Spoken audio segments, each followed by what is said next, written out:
So in this video, I want to get my 2 cents on Tesla. I think Tesla took a dark turn somewhere. The CEO, Elon Musk, a little bit of a dark turn, and I want to give you guys how I'm looking at this. I think there are some major red flags. The first major red flag that I saw happen in Tesla was when they wanted to buy, when they ended up buying Solar City in 2016. I remember looking at the headline, and I then I looked at the whole situation. I was like, man, hold on a second. Tesla's financials suck, right? They're really bad. Solar City's financials at that time were bad, super bad, really super bad, times 40. Okay, they were way worse than Tesla's, and it didn't make sense to me. I was like, man, this is kind of like if a dude was going on a hike, right? And he was having a really tough time, and he's not even a third of the way through the hike, and he still has to finish this whole hike. Every 5 minutes, he pauses, um, takes a takes a pause, and then this dude puts a 20-pound dumbbell in his backpack. Like, how the hell does that make any sense?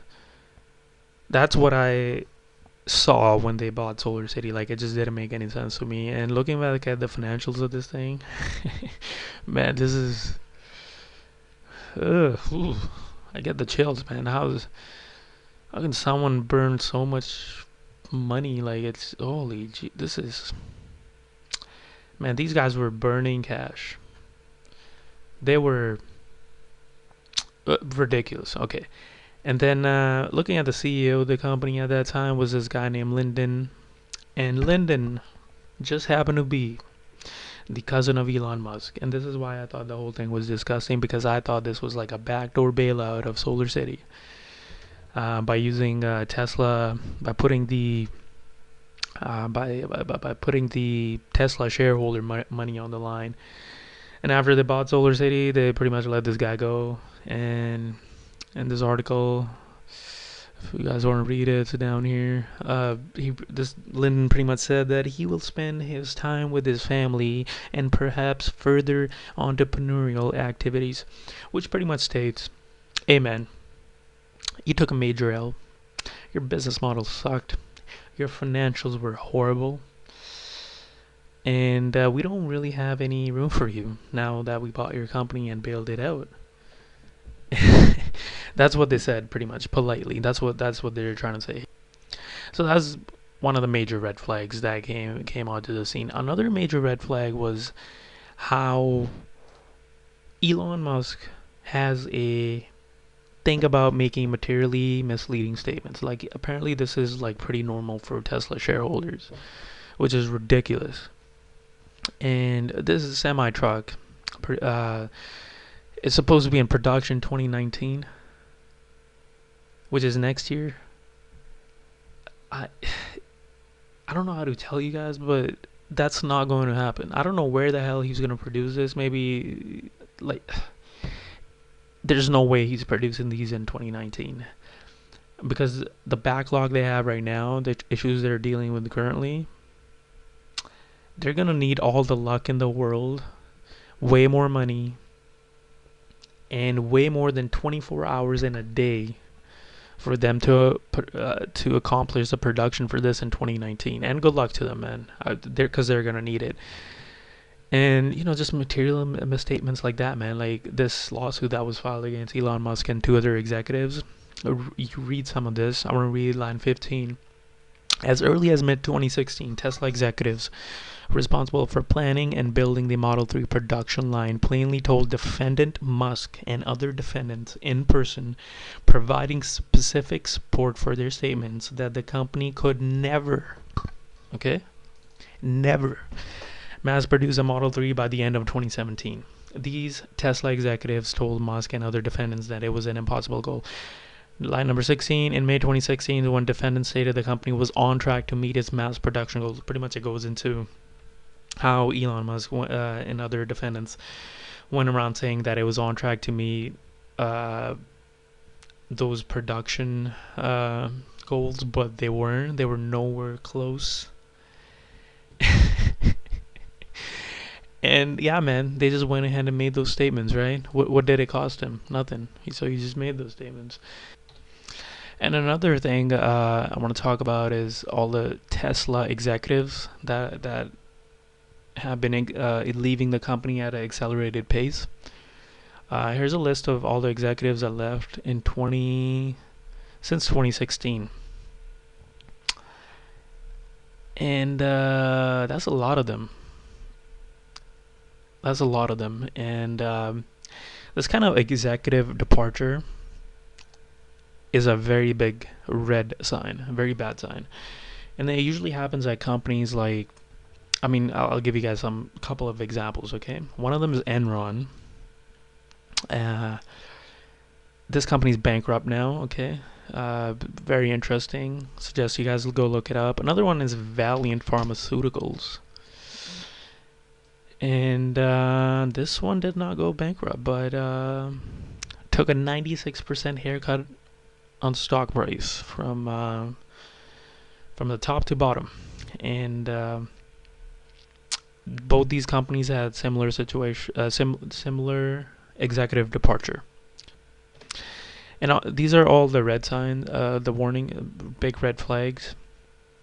Another interesting thing is that if you think about it, Tesla does not have a lot of competition right now in the electric vehicle market, and that competition is going to be coming on in about a few years. And this is what they look like with barely any competition. Like this is what their financials look like. And when their competition comes on, I mean, I don't know how the hell they're gonna compete, man. And I want to discuss one of the last red flags, which is just looking at the personality of the CEO. I mean, this guy tweets like every day. You know, he picks fights with like reporters on Twitter all the time. You know, cuts people off on earnings calls all the time. I mean, not all the time. He did that like recently on the last earnings call, and he pretty much tweets like every day. And if you look at other things that he does, I mean, the Boring Company, SpaceX. You know, if my company's financials look like this, and there was more competition coming on in the next few years, the last thing I will be doing is sitting on Twitter, picking fights, or distracting my focus on by you know put it like starting other ventures. Like that'll be the last thing I will be doing. And yet Elon does this like all the time, and you know, he has a cult like status. He does, like, he makes these cameos in movies. You know, people love him. And I was just thinking about this. I was thinking that if Tesla was run by a guy named Michael, and Michael did not, no one knew about Michael. Michael was just some unknown CEO, right? Kind of like the CEO of PepsiCo. Most people do not know who the CEO of PepsiCo is, because the CEO of PepsiCo does not have a cult-like status.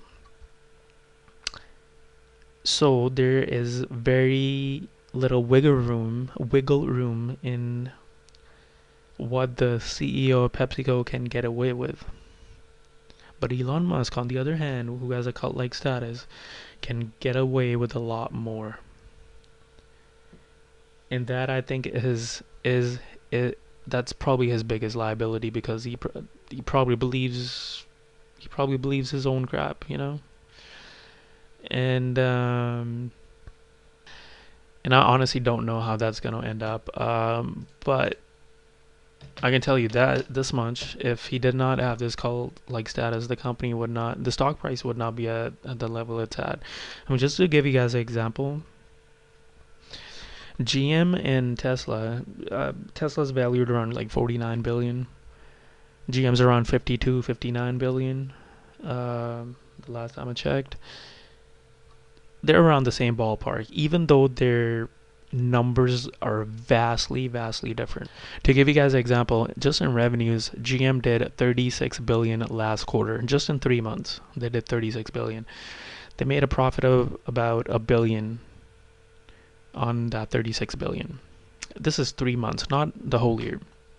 Tesla, on the other hand, made revenue, total revenue of around 11.8 billion,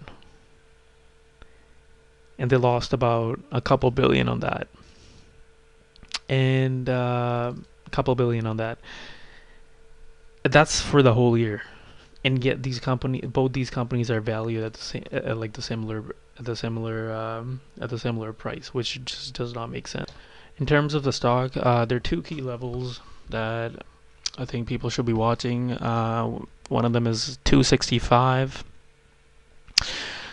That level, that's a secondary level. Primary level is 181.43, and the way price behaves on this, around these two levels, is going to tell us what the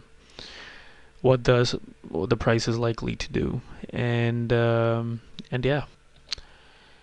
And that's that on that video. And if you guys have any suggestions on the next video I should make, leave that in the comments. And thank you for watching.